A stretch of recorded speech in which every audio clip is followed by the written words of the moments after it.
What's good, YouTube? It's your boy Raymondtacular Forever. Welcome to my YouTube channel.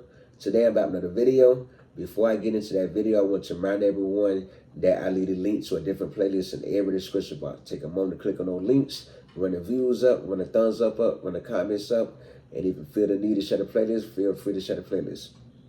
If you like my channel and find my content helpful, take a moment to subscribe and turn on post bell notifications. That way YouTube will notify you every time I upload a video. Today I'm about the video. Today I'm sharing my thoughts on suspended from contract from customer complaint. Yes, I got suspended from a major contract due to a customer complaint. Here's that story. Not the last time it snowed, but the time before that, it snowed here in Virginia. And we put all my deliveries across the water on hold because we figured the bridge was already frozen up. You know, the bridge froze up before the road froze up. So we put everything on hold. And me, I was still determined to make some money for that day instead of putting all my deliveries on hold on both sides of the water, on my side of the water and the other side of the water. I decided to go ahead and do my one delivery on my side of the water. Actually, it was, my only delivery on my side of the water. So I load my truck, head to that delivery. Back in, no problem. When I get to unload, when I get the door open the back of my truck, got the door to the faculty open. I unhook everything. I jack up the pallet jack. As I'm pulling it out, I get to the edge of my truck where it goes on that ramp. It gets stuck on the ramp. Looking around like, what the hell going on?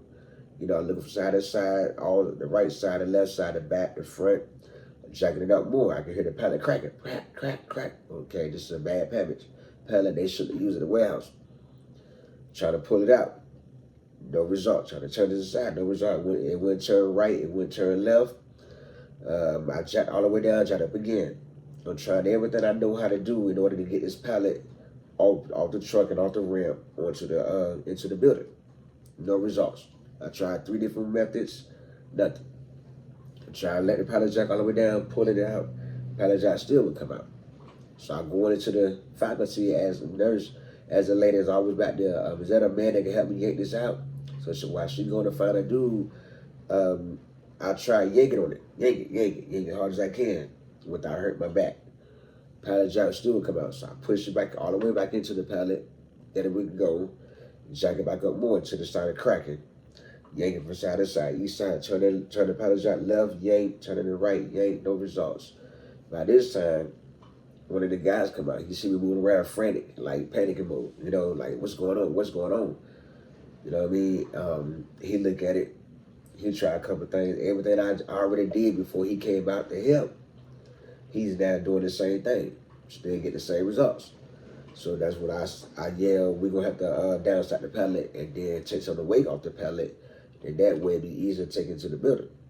Okay, so we use all our carts in the area, downstack half some of the pallet. Then I tried again, jacking it up, yanking it again, no results. I'm telling them like, yo, they shouldn't have stacked this pallet like this. The pallet's destroyed on the bottom. They should not have used this pallet. You know, it don't take much to think. Why is it so hard for Americans to use their brain? Why is it so hard for Americans to use their brain?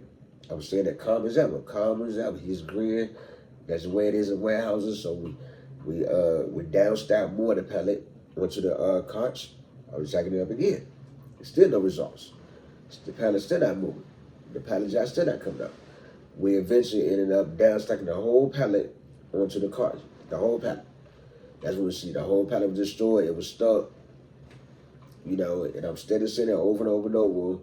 Why is it so hard for Americans to use their brain? Why? What is the big deal about using your brain?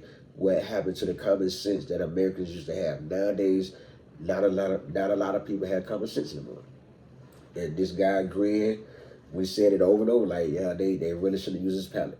You know, and once we got it all done, we got all in the building. Finally got my pallet jack out the pallet, put it back on my truck. Loaded the pallet jack up, strapped all that down, left. Go drop paperwork off and go home. Later that night, about 8, 9, 10 o'clock at night, I get a phone call from the morning dispatch that I'm cool with. And she like, what happened at your delivery yesterday? My delivery? I say, I think not really nothing. Why? What's up? Because they left a complaint saying they don't want you back. You were very unprofessional. I'm like, what the hell? So I swear that what happened. The pallet started ripping when I got it to the edge of the truck, and on the ramp, it was half on the ramp, half of my truck. I went in gonna go from side to side, move real fast in panic mode. Then trying to get the pallet jack out. It wouldn't come out. I got said over and over, like, why is it so hard for them not to stack this so high? Why is it so hard for them not to use broken pallets? Why is it so hard for Americans to use a brain and not using a brain? I told her everything that was said, everything I said to you guys.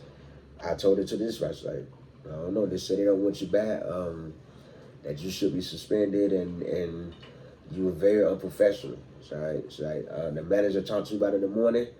Come in the morning, I come in smooth. Everything I explained word for word to the morning dispatcher, I explained to both managers. They said, oh no, but we can't let you do this contract no more until we get to the bottom of it. They want you suspended. So the upper head said to suspend you. The main corporate said to suspend you for a week or two and then put you back on it. That's what we're going to do. Days go by. This was that Friday. Come that Monday. Asking every day for a week. Nope, they ain't heard nothing. They won't. The company that said they did not want me back there and that I was being unprofessional, my warehouse, the manager called and emailed them. No response. No response. No response. And don't you think if you make a complaint about a customer, are you gonna answer your phone or answer the email? You're gonna do both of them. And still no response. It was 2 weeks ago. This was 2 weeks ago, and still to this day, no response.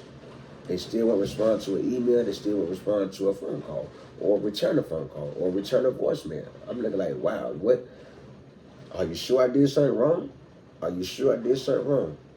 And they tell me this is one of those situations where you just want to accept this punishment for 2 weeks, and a week or two, and go from there. I'm thinking they still has me doing this particular delivery, just not to that particular faculty. You know what I mean? They said they didn't want me back. So hopefully once all this die down, everything goes back to normal, and we go from there. But it's just crazy that companies make a complaint about someone, and then when people call to investigate it, they don't want to answer the phone, they don't want to respond to an email. If you're going to complain about service, make sure you're willing to back that up. Make sure you're willing to respond to an email. Make sure you're willing to respond to a phone call. Don't just make a complaint, think that's what we in. No.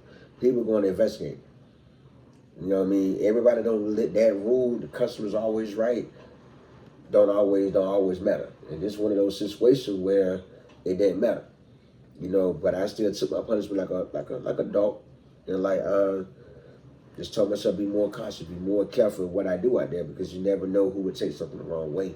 I offered to go out there and talk to the customer to see what happened, but they said they would automatically get me terminated from the company, so I didn't want to risk that. And the fact that they still kept me working for 2 weeks and doing those same deliveries, just not to that one faculty, told me they won't worry about it no more. 2 weeks I went by, you know, what can they do? You can't just believe the company word. They need proof. They want more than just word. They should have went in more details on the email. They should have went in more details on the phone call. Instead, they didn't do neither. You know, and it went from there. And I'm like, wow, I've just lost a word. Like, I don't understand people. Why make a complaint and then deciding to give more details about this complaint? You don't want to answer an email. You don't want to answer a phone call. Like, but I got suspended I got suspended and I didn't get suspended. You know, they still let me do that particular delivery, just not to that particular faculty. You know, and it's just crazy that things go like that. You know, just crazy. Like, it's crazy that me being the owner of the company and the employee, anything I do wrong or anything that the customer don't like, it would affect me. It would affect my partners. So this really got my attention. I didn't lose any money behind it, but just the fact of the complaint, because I got everybody in my warehouse in the mindset that I'm number one. I'm the head box trucker. I'm the head contractor. Because I don't work for the company. I'm not hired on with the company. I'm hired on as a subcontractor. So due to that, yeah, I got them the mindset. That's the man right there. Old man is a man. You know, and stuff like this mess that up. Stuff like this mess it up. But unfortunately, since they didn't answer the email or respond to the phone calls, they're gonna charge to the game and keep moving forward. Because they didn't stop me making no money. I'm still making money, but I would like to know what I did wrong. That way, I can be more cautious in the future to making deliveries to this one faculty and other faculties that I made deliveries to on my side of the water. You know what I mean? I just think it was just I don't think I really did nothing wrong. As I sit back and rehearse in my head over and over and over, what could I move real fast? Like I'm moving in mad mode. You know what I mean? Like when you on a job, you wasting time. You gotta move fast in order to make that time up. Whether it's 1, 2, 3 deliveries, regardless, whatever go wrong, you gotta fix it ASAP in order to remain on schedule. And that's what I practice. But I just want to share that story with y'all for a shout out. My shout out video the last Sunday in February. Y'all tell me how y'all feel this situation. Let me know in the comments. I give you a shout out. My shout out video the last Sunday in February. If you like this story time, take a moment to subscribe and turn on post notifications. That way YouTube will notify you every time I upload a video. I do leave a link to a different playlist in every description box. Take a moment to click on those links, run the views up, run the thumbs up, run the comments up. And if you feel the need to share the playlist, feel free to share the playlist. And I'll see y'all in my next video.